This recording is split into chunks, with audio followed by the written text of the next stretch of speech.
Britain's longest reigning monarch, mother of 9, grandmother of Europe and Empress of India, Queen Victoria ruled in a century of revolution, turbulence that cost other European monarchs their thrones, while Victoria reigned supreme. Yet Victoria, that great figurehead of empire, was at all times a woman who formed intimate relationships with those around her. Some conventional, some not so conventional. But perhaps the Queen's most enduring relationship was that with her pen. She was one of the 19th century's most prolific diarists. From childhood to widowhood, she put her thoughts onto paper. Matters of state, family gossip, current affairs, diplomacy and death, she recorded her thoughts on everything and everybody. She was famously terse, frequently enraged, passionately romantic, and she poured her emotions out onto paper. Those close to her were afraid her more alarming opinions might escape in written form, causing havoc. The poor woman is bodily and morally the husband's slave. That always sticks in my throat. Much of her writing was destroyed after her death, and a great deal, unfortunately, edited by her daughter Beatrice. What survives frequently reveals a woman quite different to the one we think we know, the solid black-clad matron. I've spent the last 5 years reading through Queen Victoria's journals and through thousands of her unpublished letters. I've almost come to regard her as a friend. There are those who would dismiss her as a hysterical egomaniac, but for me, she is a human being of passion, yes, of enormous eccentricity, but also somebody, contrary to what's so often said about her, who was easily amused. Her writings are the key to understanding factors that shaped Victoria's personality. The tortured relationship with her mother, the dominant men she clung to in search of a father figure, the power struggle that made her marriage to Prince Albert a battleground. I want to use her papers to try to read the mind of the woman who ruled the world. She was a daughter, a wife, a mother, the queen of a growing empire. Friends and family came and went. It was her pen which was her constant companion and friend.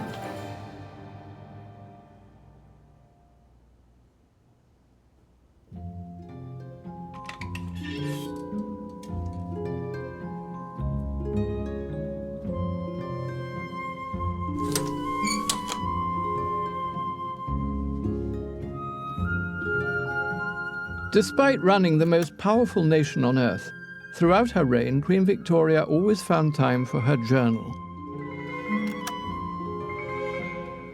She used her pen therapeutically to express her innermost thoughts, which is why her writings are so much more than just a record of events. Many of them are kept at the Royal Archives at Windsor Castle. Oliver Urquhart Irvine is the librarian there. It isn't easy to decipher her handwriting, but it's worth the effort. Here in Widowhood, she recalls happy times with Prince Albert. Oh, look, here we are. December the 27th, 1860, at Windsor. My angel always drove me from a seat behind, sitting astride, with his feet in large boots and his fur-lined coat, with fur gloves. Yeah. And he enjoyed it so much, and it was so pretty. Yes, that's a very touching one, actually. That's when she's in the first throes of grief and she's writing out happy memories. The noiseless moving of the sledge. It's almost like a Russian novel, isn't it? If Victoria's works were to be bound as a collection, there would be some 700 volumes, more than 50 million words. The volume, I mean, it's colossal, isn't it? The volume of correspondence, of writing of papers is, of course, colossal, as one would expect to find Victoria's writings in almost every archive in the world, and in many personal and private archives. Indeed, yes. Specifically thinking of the journal, actually, which is enormous, isn't it? It is indeed enormous, yes. Once she'd begun this habit, perhaps prompted by her mother, of keeping a journal, it became a habit for the rest of her life. Yes, we're very fortunate that, indeed, that she kept such a journal. It provides a fantastic, observational, vivid and honest account of her life as an extraordinary survival. Of course, the later volumes, Princess Beatrice, are in her hand rather than Queen Victoria's. Victoria was never afraid to speak her mind, and we don't know whether she'd have wanted her diaries edited. Oliver, however, has no doubts. Why did Princess Beatrice copy her mother's journals rather than just leaving the mother's journals as they were? But she was asked to. By whom? By her mother. If you bear in mind that the diaries are written for Queen Victoria by herself and not necessarily with posterity in mind, it came a realization towards the end that some exercise in editing, perhaps even redaction in some places, to avoid offending members of the family or others indeed, where Queen Victoria had, at the moment of writing, felt able to be fully and freely expressive. The sweetness and spiciness of what survived her edit simply stokes our interest in what Beatrice cut out. How much more was there, for instance, about the fraught relationship between the Queen and her mother? The dynamics of the first relationship Victoria ever knew deeply affected her whole life. It is said that the death of Prince Albert in 1861 was the greatest tragedy of Queen Victoria's life. But it wasn't the first. The death of her mother, 9 months earlier, provoked a tsunami of emotions which stirred up intense inner conflicts. It is dreadful. Dreadful to think we shall never see that dear, kind, loving face again. The outbursts of grief are fearful and at times unbearable. As she wrote these loving words, Victoria was rewriting her own history. Since her teens, she'd loathed her mother, the Duchess of Kent. On becoming queen, she'd moved her out of her court and shunned her. They'd barely spoken properly for years. But when her mother died in March 1861, Victoria suddenly realised what she'd lost. As most children do when their parents are dying, Victoria sorted through her mother's effects. Amongst them, small pink love notes written to Victoria when she was a young girl and placed under her pillow. My dearest, beloved Victoria, let me say a few words to you before you shut your dear little eyes. In some hours, this year is closed. Let us thank the great and almighty God for all the many blessings we experienced this year. Well, you can imagine with what shock Victoria read these letters in grown-up life after her mother had died. Since she and her mother had become estranged, Victoria had told herself that her mother had been unkind, that she'd had an unhappy childhood. And here was visible, tangible evidence that her mother had adored her, and that there had been many periods of joy in her childhood. She had the letters bound up in this magnificent leather volume and pricked out on the cover the words, "From dear Mamma."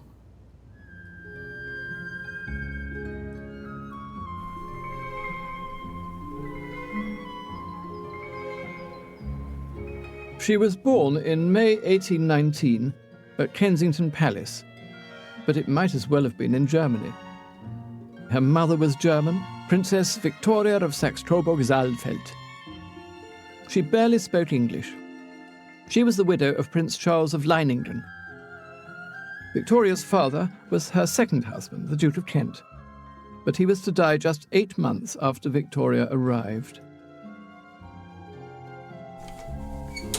That she never knew her father was arguably the single most important factor in Victoria's psychology. The Queen would spend her life searching for a father figure. Widowed a second time, the Duchess of Kent was by royal standards impoverished. Her brother-in-law, King William IV, allowed her to carry on roughing it rent-free here at Kensington Palace, where she fell prey to the ambitious John Conroy. Historian Kate Williams has chronicled events at Kensington Palace. She really needed someone to depend on, and Conroy stepped in. He saw the vacuum, really, stepped in and made it his own, and really pretty much made himself almost king. For little Victoria, looking for a kindly man to play Papa, schemer Conroy was a disaster. In diaries written in adulthood, she paints him as a sort of pantomime villain, and her childhood as miserable. I led a very unhappy life as a child. Had no brothers and sisters, never had a father, was not on comfortable or at all intimate or confidential footing with my mother. These words, written when she was a grown-up, paint a pretty bleak picture. But the truth was more nuanced. Yes, she was a poor, fatherless girl who for the rest of her life craved male attention. Yes, Sir John Conroy was a bully and a cad. Yes, the Duchess of Kent was a silly goose. And between them, the Duchess and John Conroy devised something they called the Kensington system. It meant total separation from the court, and here, in Kensington Palace, it meant that the child was never alone. She shared a bedroom with her mother. She never ate anything which hadn't been tasted first. She wasn't allowed on this staircase unless she was accompanied. The Kensington system was really a way in which the Duchess of Kent and John Conroy, in particular Conroy, wanted to control Victoria. This vision that she would come to the throne at 12, 13, and they'd be in charge. And Conroy, presumably, was the chief agent of this system. The Duchess of Kent was a woman who really was out of her depth. She was out of her depth in Britain. She knew the royal family hated her. She couldn't really speak English. When Conroy came along, he said, I can see an opportunity here. And so Victoria, this tiny, plump little child, this really little toddler, she's everyone's passport to glory, to riches, to massive grandeur. It was a repressive regime. But while Victoria's diaries recall a lonely childhood, we must remember she was prone to reinterpreting her own story. Deirdre Murphy is curator of the Victoria Revealed exhibition at Kensington Palace. So this is the room that Princess Victoria was supposedly born in. Oh, she was born here? Yes, she was born in this room. One of her dolls' houses? Yes, from the late 1820s. And she had lots of dolls? She had lots of dolls. She made them herself with her governess, Baroness Latson, and together had lots of fun dressing them. There were animals. She had a beautiful little King Charles spaniel named Dash. She would play with him in the gardens and every now and then would dress him up in costumes. She did have quite a happy childhood. When she looked back on it, she saw it as unhappy. And I wonder whether you think, in fact, it was the bullying of Conroy when she was a teenager that led her to have this view. I completely agree with that. These memories that she brings back throughout her life later on are not necessarily reliable because she changes her view from time to time. So in 1872, her eldest daughter Vicky is marrying and having children. She writes to Vicky about how difficult her childhood was, giving her advice about how to treat her own children. And this is a theme that marks through her letters and correspondence. But we clearly can't rely on that completely because she clearly had fun here, she was indulged, and had a pretty good deal, actually.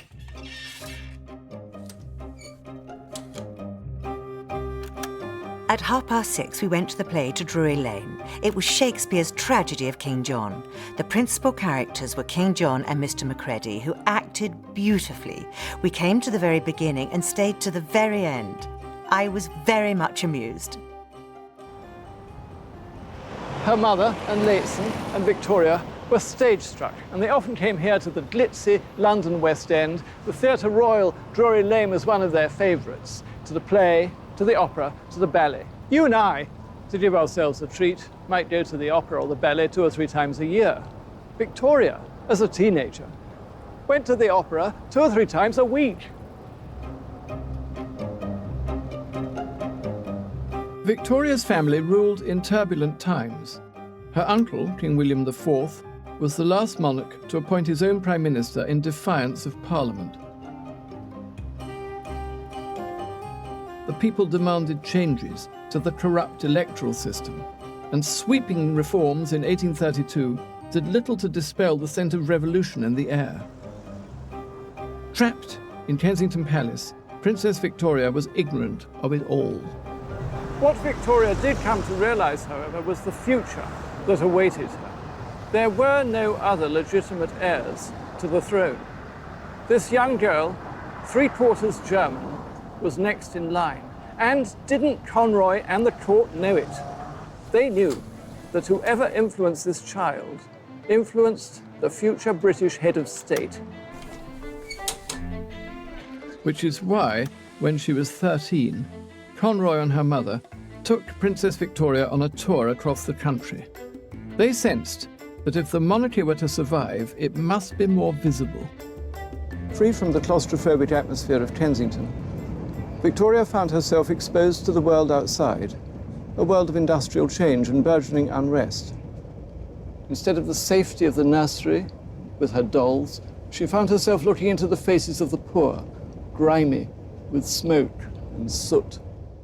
And she wrote about her experiences in her journal, given and read by her mother. We have just passed through a town where all coal mines are, and you see the fire glimmer at a distance in the engines in many places. The men, women, children, country and houses are all black.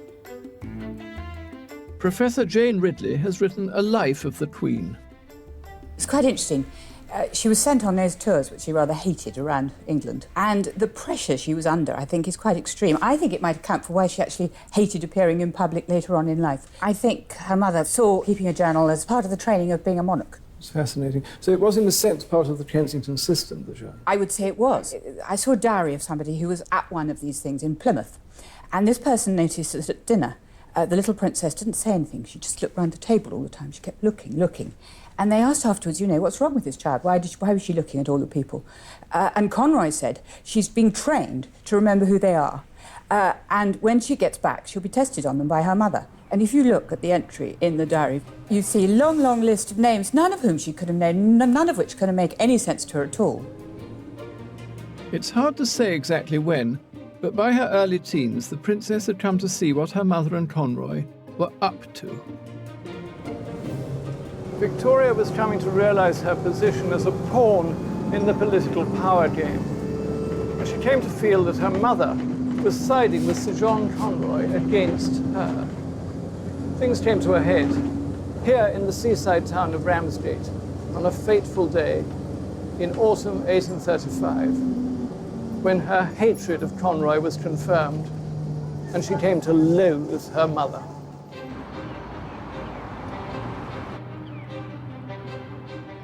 It was after a tour of the north. Victoria was exhausted and sickly when they arrived here at the Albion Hotel. She had a very sore throat, and she became iller. The doctor came, the doctor went, said she was all right. Her mother refused to believe her, thought she was just making a fuss. Conroy said she was shamming. So this goes on for several days, Victoria getting quite dangerously ill. Where artisans are now creating a new bijou hotel, Victoria lay in her bed at a low ebb. John Conroy seized his opportunity.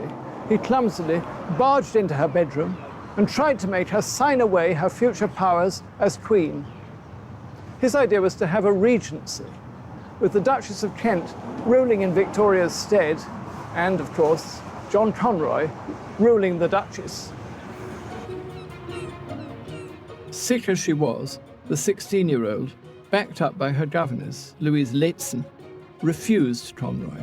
It would seem that Sir John was all but violent with her.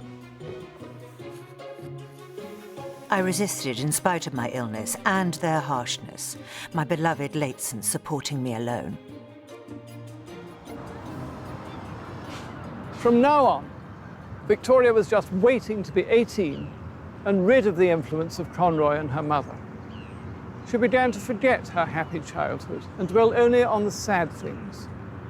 The experience at Ramsgate had poisoned her childhood memory and fueled her resentment against her mother. The myth of the totally unhappy childhood was born. But Victoria was also possessed of a sense of destiny.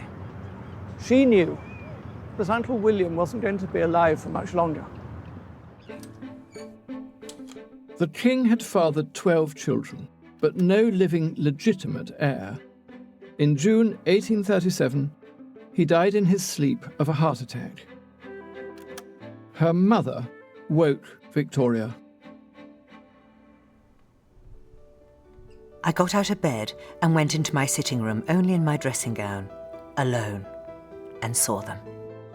Kneeling before her, the Archbishop of Canterbury and the Lord Chamberlain were now her subjects. Victoria, more German than British, was now Queen.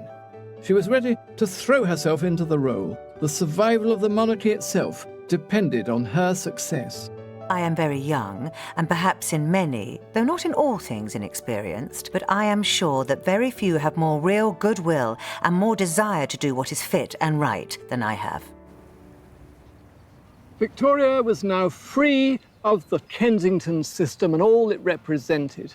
But she was just 18 years old, and she needed help to be head of state. Luckily, help was at hand, in the form of somebody who himself needed human companionship. Her aristocratic Whig Prime Minister, Lord Melbourne.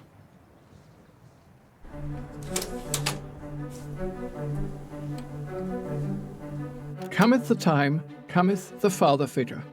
Melbourne was everything that Conroy wasn't. He was loving, kind, and emotionally intelligent. He saw what she needed, and he lavished it on her. In her diary, Queen Victoria had described herself as the little fatherless girl. Now the 58-year-old Prime Minister made sure she felt in control, but safe in his care. It was he who prepared Victoria and who stage-managed the momentous coronation here at Westminster Abbey in June 1838. Since 1066, almost every English monarch has been crowned here. Victoria had been raised to be ready for this pivotal moment in her own life and that of the nation since her birth. There was a two-day fair in the park. There were illuminations. There was a firework display. There were people swarming into central London to see their new queen. She was woken at 4 a.m. by the booming of the guns in the park. And yet, she doesn't mention her mother once when she came to write it up in her journal. The central figure for Victoria on her coronation day was Lord M.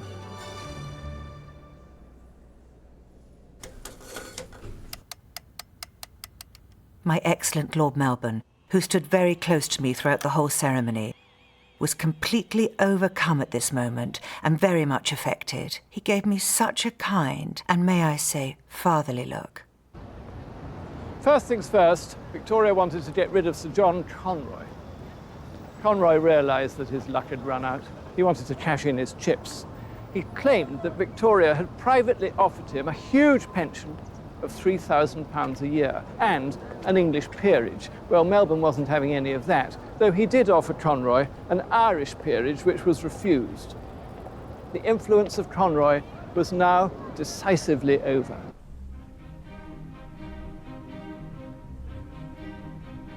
There is no end to the amusing anecdotes and stories Lord Melbourne tells, and he tells them all in such an amusing and funny way. The passionate friendship which sprang up between them gave to the young queen the security she craved, and to Melbourne, reeling from a shattered marriage, someone to care for. Really, every day he was with us, sometimes for 5 hours a day. They'd ride together, they'd do jigsaws together, they'd play cards together. He participated in all of this, and through this constant being by the Queen's side, he gained a lot of influence, a lot of power, and essentially he could really tell her what her role was. So what he had was something people envied incredibly.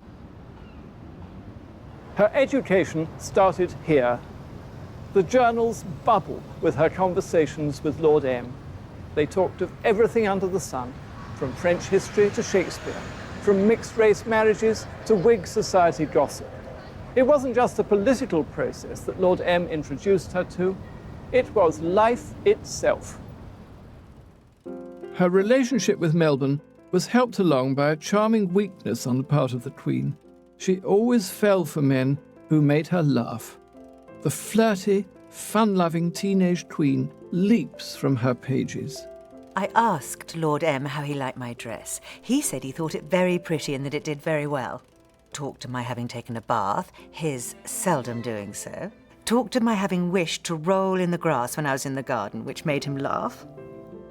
As a young man, he had been outstandingly good-looking, and he still is. He was incredibly charming. He knew everybody. He takes upon himself not just to sort of educate the young queen, but also to act, in effect, as her private secretary. Her journals during the Melbourne years are fascinating because she wrote down absolutely everything that he said. Melbourne, more than anybody, is making her a British queen. Politically speaking, the relationship between Queen Victoria and Lord Melbourne had no significance whatsoever. Lord M was absolutely out of sympathy with his own times. And while the pair were out together, laughing and riding, the country was in a state of unease. Great riots had broke out at Birmingham again. Houses burnt and others plundered, which he, Lord M, feared was to be expected. Melbourne protected Victoria, but the national movement for working-class emancipation that produced the People's Charter couldn't be ignored. There was trouble with the sugar trade. And then in 1839, a parliamentary defeat over Irish independence forced Melbourne to resign. She'd felt safe, secure, and much loved. Now she felt alone, exposed. It was almost as though he'd died. All my happiness gone. That happy, peaceful life destroyed. That dearest, kind Lord Melbourne, no more my minister. The Prime Minister's replacement was the Tory Sir Robert Peel. He had no charm, no sense of humour, and he couldn't flirt. Lord M's charm had given him power over Victoria. Peel's lack of it almost guaranteed a battle of wills. Their first meeting sparked a constitutional crisis. Peel almost immediately said, "You've got to change your ladies. The ladies of the robes, the ladies of the bedchamber, they once were Whigs, they now have to be Tories." And Victoria, she couldn't cope with this. She said to Peel, "I'm not changing my ladies. I am not doing this." Peel surprised her by saying, in that case, he wouldn't be her Prime Minister. It became known as the bedchamber crisis. Robert Peel was a very astute politician. By refusing to be Prime Minister, he demonstrated quite a lot of things to the world at large. He demonstrated that Victoria was a Whig partisan. He'd also demonstrated that she was trying to exercise the kind of monarchical power which no longer existed in Britain. This was the last time the British monarch ever openly defied a represented politician. Victoria felt victorious, but her intransigence pointed up her immaturity. That she'd put her own selfish needs before those of Parliament was visible to all, and the ramifications were immense. Peel's refusal to serve created a vacuum. Melbourne was forced to return as Prime Minister of a weak Whig government, which lasted just 2 more years. The political system had been shaken by a young girl's tantrum, the sort of behaviour a more enlightened mother might have influenced if she'd been more present in Victoria's life. The Duchess was now very much behind the scenes, but she was nevertheless quietly engineering her daughter's future and her own. The question on everybody's lips was, who was the young queen going to marry? And broadly speaking, there were 3 options. She could have married her cousin in England, George, Duke of Cambridge, who was a soldier, her age. They were fast friends throughout their lives, but George used to say rather ungallantly he'd never wanted to marry plain little Victoria. Old William IV had wanted her to marry into the Dutch royal family, but Victoria was having none of that. The 2 eligible princes of Orange were frightful oafs. And then there was the 3rd option, favoured by Uncle Leopold, King of the Belgians, and by her mother. And that was that she should forge a political alliance with her Coburg cousin, Prince Albert. Since 1714, the English Hanoverian royal family had been German. Victoria was by descent a member of this family, but her mother was of a different line, the Saxe-Coburg-Gotthas, and so was Albert. They saw in this marriage a chance for the family, effectively, to take over the running of Great Britain. They had met before as teenagers. 17-year-old Albert and his brother Ernest had encountered Victoria at a family get-together in England. Ernest was taller and funnier. Dr. Carina Auerbach is a biographer of Queen Victoria.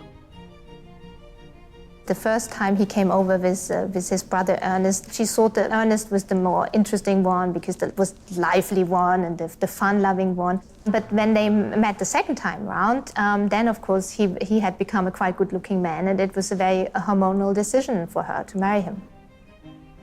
In autumn 1839, the bright-eyed prince, now 20, came for a visit from Germany, and Victoria, 3 months older, nearly a foot shorter, was completely smitten by him. Albert really is quite charming and so excessively handsome. Such beautiful blue eyes, an exquisite nose, and such a pretty mouth, with delicate moustaches and slight, but very slight, whiskers. A beautiful figure, broad in the shoulders and a fine waist. My heart is quite going. Knowing with hindsight how much rested on that meeting, it's hard not to feel a little awestruck by the innocence of Victoria's emotions when she first set eyes on the youthful Albert. They were destined to become the grandparents of Europe, one of the most famous couples in history. But the path ahead was not going to be an easy one. Victoria was extremely vulnerable emotionally. She was also the most eligible princess in Europe, in the world.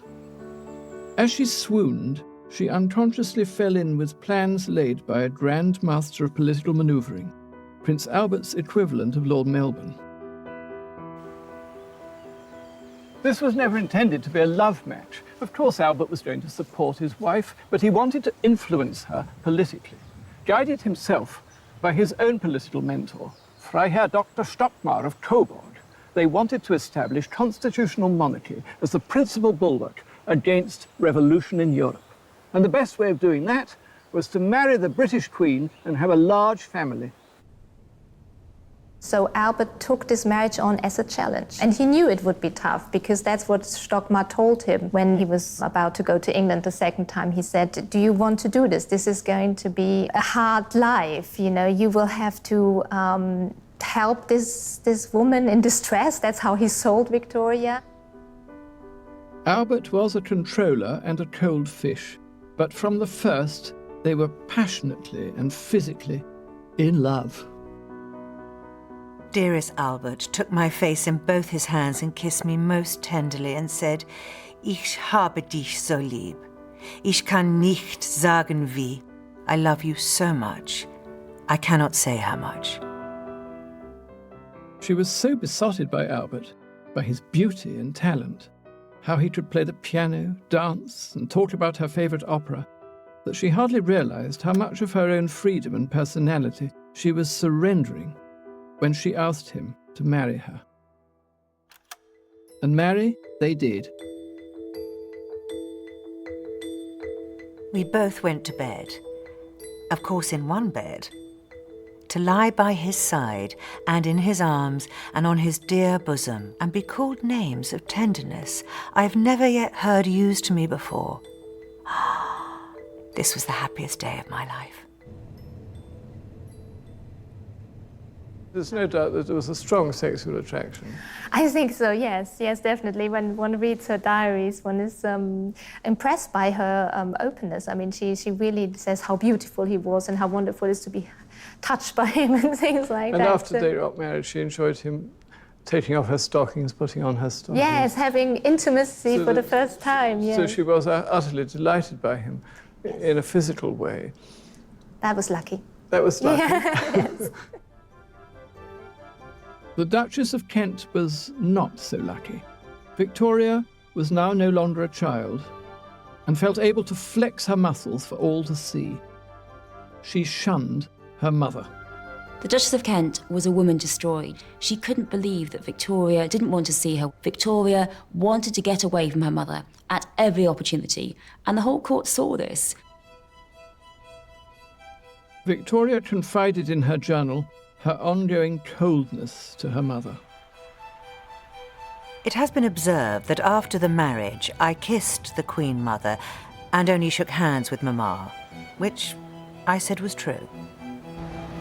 It's heartrending to read the cry of the rejected mother seeking the approval of the callous daughter. In the year after Victoria married, her mother wrote to her, Oh, Victoria, why are you so cold and indifferent with your mother, who loves you so dearly?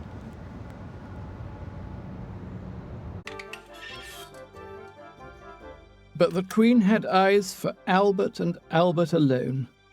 He appeared to be her dream come true. Victoria was in raptures. Her mother, who'd planned the whole thing, was sidelined. Victoria took a lease of £2,000 a year on this house, 36 Belgrave Square, and she dumped her mother in it. It's handy for the palace. I can see the trees of the garden of Buckingham Palace from where I'm standing. But the Duchess of Kent was very definitely outside the palace. Here was her place, and her daughter had firmly put her in it.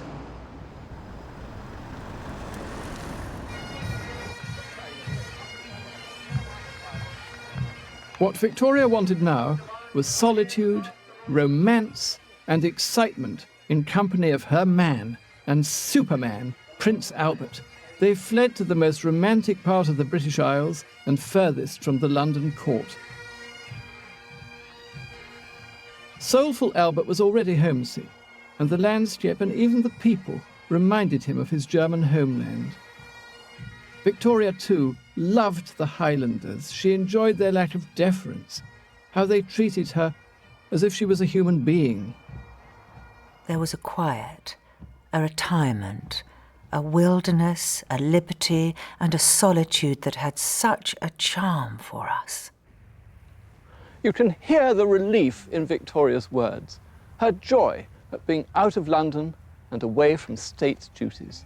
They both loved the great outdoors, Victoria and Albert. He liked going deer stalking. She was a very good watercolourist and liked to take her sketchbook out onto the hills.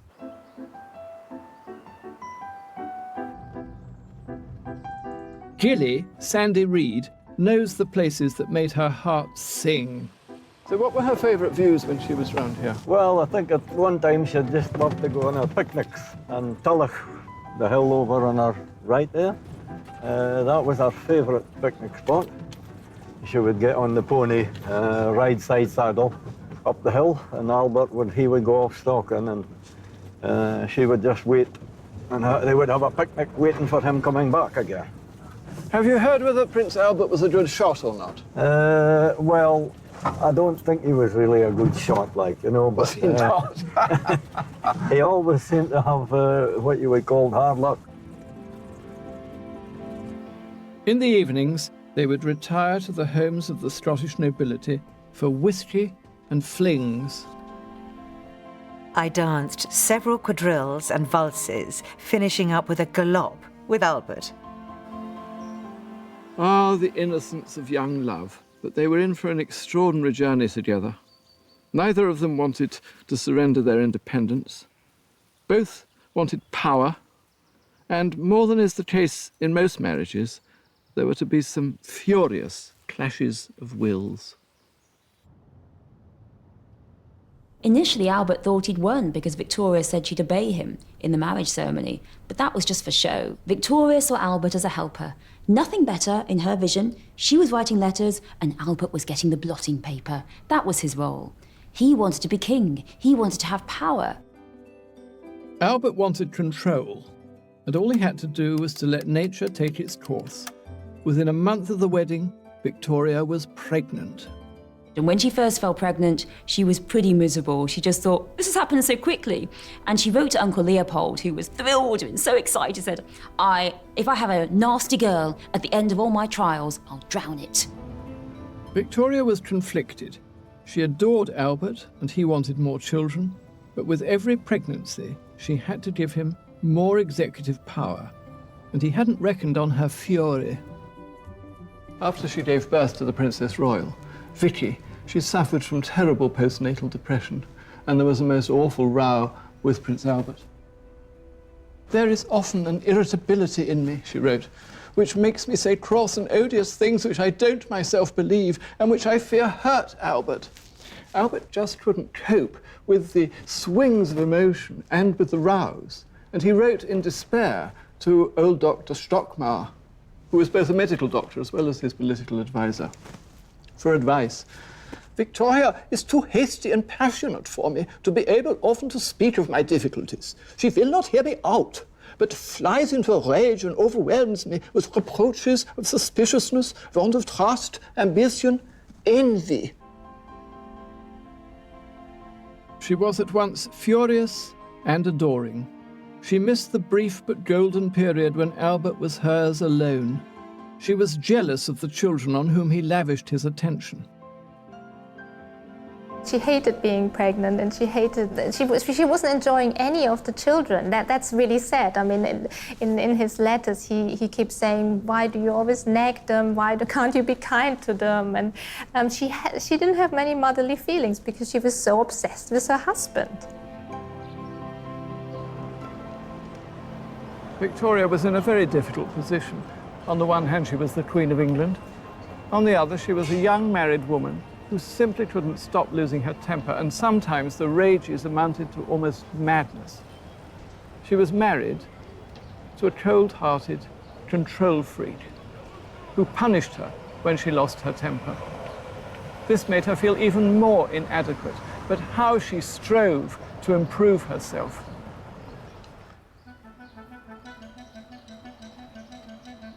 Locked away in Windsor Castle are the most fascinating of the Queen's diaries, written later in her marriage. They were Victoria's secret, and they demonstrate how Albert had her in an emotional flux, by turns angry, elated, even self-flagellating. This volume is called Remarks, Conversations, Reflections. And here's what she writes on her wedding anniversary, February the 10th. "What cause have I ever for gratitude? And yet, alas, how often, and even to my distress on this holy day, does my foolish susceptibility and irritability cause me misery for moments and annoyance to that most perfect and unselfish of human beings, my adored husband."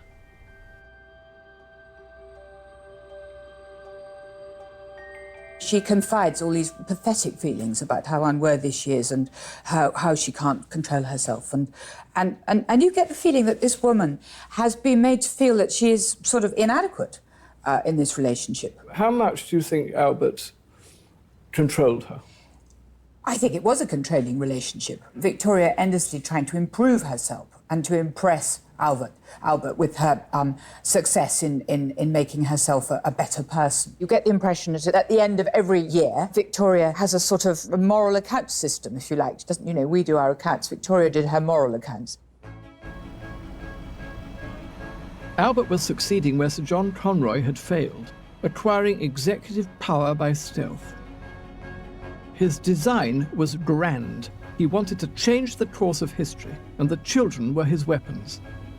Creating more and more of them was part of a master plan devised with Baron Stockmar for the security of England and Europe. Albert knew that for a ruling monarch there was no such thing as a private life. The birth of each and every one of his children made a political statement. Europe was moving in a republican direction. Albert was determined to reverse this trend by making those children European kings and queens. Albert didn't want to be thought of as the young man from Coburg, meekly fitting into the traditions of the English royal house.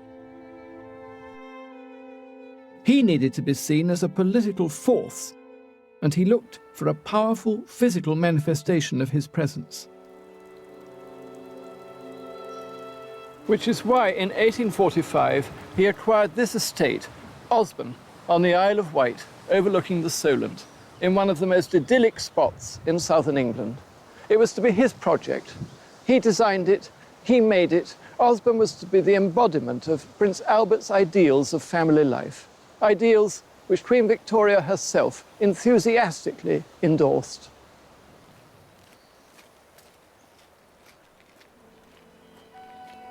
It is impossible to imagine a prettier spot. We have a charming beach quite to ourselves. We can walk anywhere without being followed or mobbed.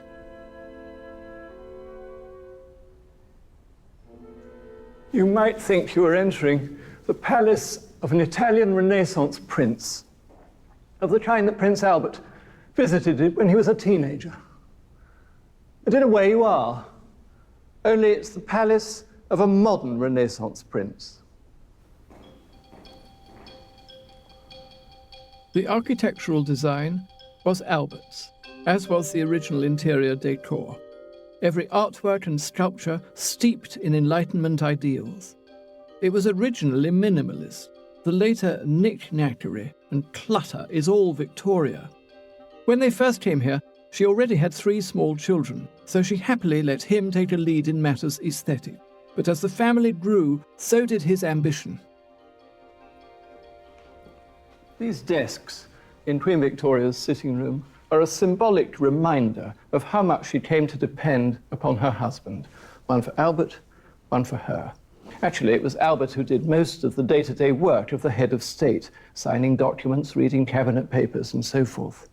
While Victoria gave birth to 9 babies, Albert drew more and more political power to himself.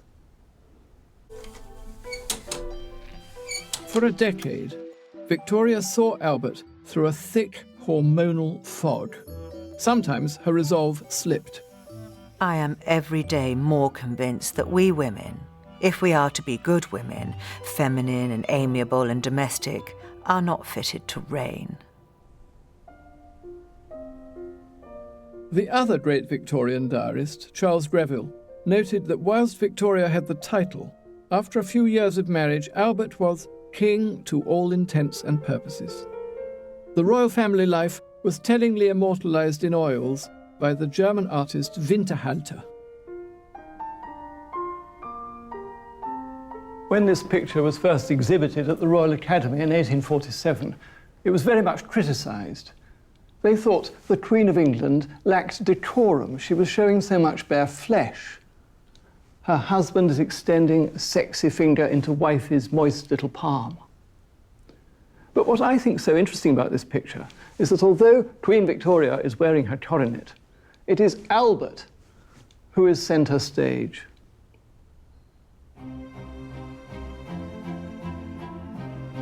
It's a picture of familial contentment, but also of Albert's success. By now he'd achieved what he left Germany to do. Perhaps his greatest success was Princess Vicky. Whatever happened to Albert in the future, she would carry on his work, perhaps even control her mother.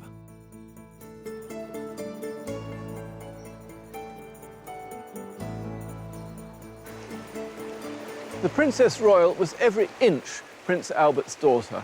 There was a tremendous kinship between Vicky and Albert. And obviously the Queen felt a little bit envious of this. But there was pride too. The family had visited Blair Castle back in 1844 when they first set eyes on an estate up in the north at Balmoral. Her mother wrote of her happiness at the toddler's maturity. Albert walked up the steps with me, I holding his arm and Vicky his hand, amid the loud cheers of the people, all the way to the carriage, our dear Vicky behaving like a grown-up person, not put out, nor frightened, nor nervous.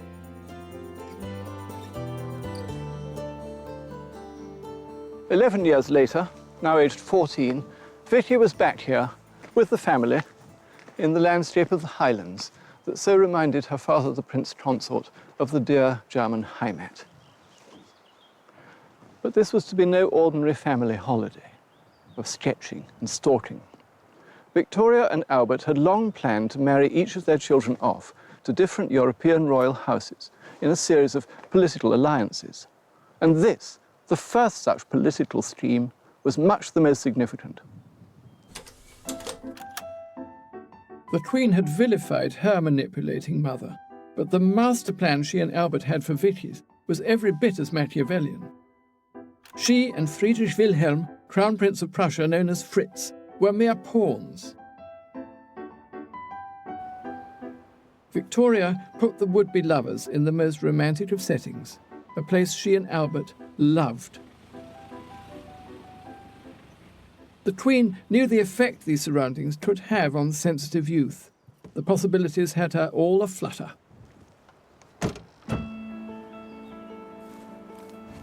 Fritz looks very well, altogether looking more manly, and his moustache becomes him. The visit makes my heart beat as it may, and probably will decide the fate of our dear eldest child. He was 23. She was 14, little more than a child, in her sprigged white muslin dress trimmed with red ribbons. But it was the start of a romance. They walked on the slopes of Craignaban. He picked her a sprig of white heather, and there they had their first kiss. The plan had worked. Vicky loved Fritz, and that night ran into her mother's room to tell her. Having engineered the whole thing, Victoria, conflicted as ever, now tried to take control, insisting Vicky delay marriage until she was 17. Queen Victoria felt the classic envy that mothers so often feel for daughters when they emerge from childhood into womanhood, especially if the daughters have been very close to the father. She complained of Vicky's waywardness of temper, sharp answers, and lack of self-control. A pretty ripe case, you might imagine, of the pot calling the kettle black. And as the wedding day approached, Queen Victoria felt all the usual cluster of emotions.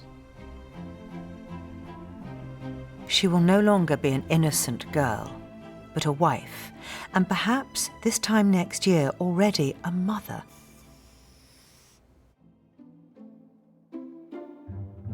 They were married in January 1858. Then the newlyweds left for Prussia. Thus began one of the most remarkable correspondences in history, in which a monarch of one country tried to control the behaviour of a crown princess of another by post. Queen Victoria does write lots of admonishing letters, you know. She doesn't want to let go. It's very funny in some ways that Victoria thought she could still control the way she behaved at court, whether she was sitting down, standing up. I mean, even the tiniest details. It's ridiculous, yeah. To the point where the German authorities actually wrote back to London saying, can the Queen please stop bombarding the Crown Princess with all these terrible letters? When Vicky wrote that Fritz was to be a father, things came to a head. Most mothers at least pretend to be pleased at the prospect of becoming a grandmother. But when Vicky became pregnant, this was not the case. Having her 9 children had placed great psychological strain, both on Queen Victoria herself and on her marriage. So in her letters to Vicky, we find that she does not hold back. What you say of the pride of giving life to an immortal soul is very fine, dear, but I cannot enter into that. I think much more of our being like a cow or a dog at such moments, when our poor nature becomes so very animal and unecstatic. But for you, dear, if you're sensible and reasonable, not in ecstasy, nor spending your day with nurses and wet nurses, which is the ruin of many a refined and intellectual young lady. The Queen was half of the most famous couple of the age. In her letters to Vicky, she reveals her ambivalence about marriage, tells truths that Princess Beatrice would surely have redacted had she got her hands on them. But she didn't. They stayed behind in Germany, and they are the business, because with these letters you see her unmasked. There's a stream of consciousness pouring out of her 2 or 3 times a week to her daughter in Germany, about everything under the sun, about the unsatisfactoriness of men and of marriage. All marriage is such a lottery. The happiness is always an exchange, though it may be a very happy one. Still, the poor woman is bodily and morally the husband's slave. That always sticks in my throat. She must have found writing in this way so very cathartic. The Queen's relationships with all her children, the jealousies, the criticism, show how pivotally she was affected by the tensions and pressures of her first formative years with her own mother. She'd never addressed that relationship, and in 1861, she ran out of time. Ever since Victoria married and had babies, her own mother had been an exemplary grandmother. Not a child's birthday got forgotten, not an anniversary overlooked. But since Conroy had been totally banished at the beginning of the reign, the poor Duchess of Kent lived in everlasting dread that she herself would one day be spurned. Victoria had convinced herself that it was her mother's heavy-handed parenting that had sundered the bond between them. But she was devastated when she learned that her mother was dying of cancer. I think it came like a thunderbolt upon us, and I think I never suffered as I did during those 4 dreadful hours till we heard she was better. I hardly knew myself how I loved her, or how my whole existence seemed bound up with her. For decades, they'd barely spoken. Victoria had written the story of her terrible parenting, and now she was rewriting it all, in despair. I can't bear to think of all you have to go through. If only I could be near you and see you very often and long to beguile away the dull hours when you can't amuse yourself. But it was too little, too late. The Duchess didn't live to see Easter. Victoria threw herself on Albert, little knowing that this terrible year would be their last together. Albert himself was a sick man. They now seem to think he had Crohn's disease, or possibly abdominal cancer, or possibly both. And he died that same year, 1861, in December. Victoria was just 42 years old. She'd spent her life struggling against an oppressive childhood and against the tedium of motherhood. But however difficult her marriage had been, she had now grown totally dependent upon Albert.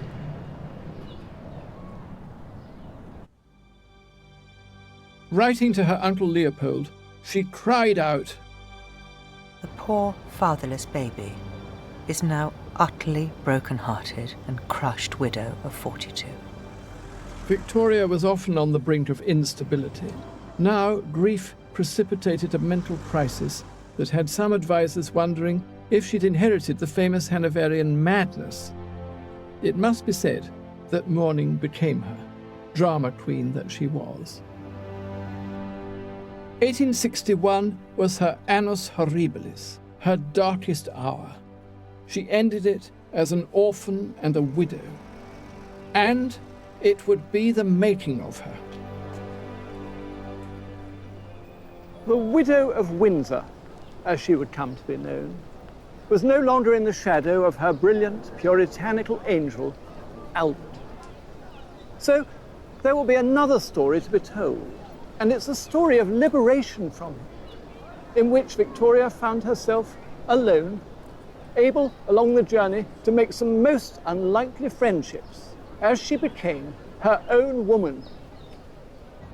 Next time, his life was over, but her life wasn't over. In Widow's Weeds, Victoria is anything but retiring. Her writings reveal a queen quite different to the icon we thought we knew. Freed from Albert, she becomes a politician, a diplomat, and perhaps a lover. Woman, what are you doing? The most powerful monarch on earth is a woman unchained. Is there a feeling Dr. Reed knew the nature of the relationship? Yes. And on the verge of a nervous breakdown.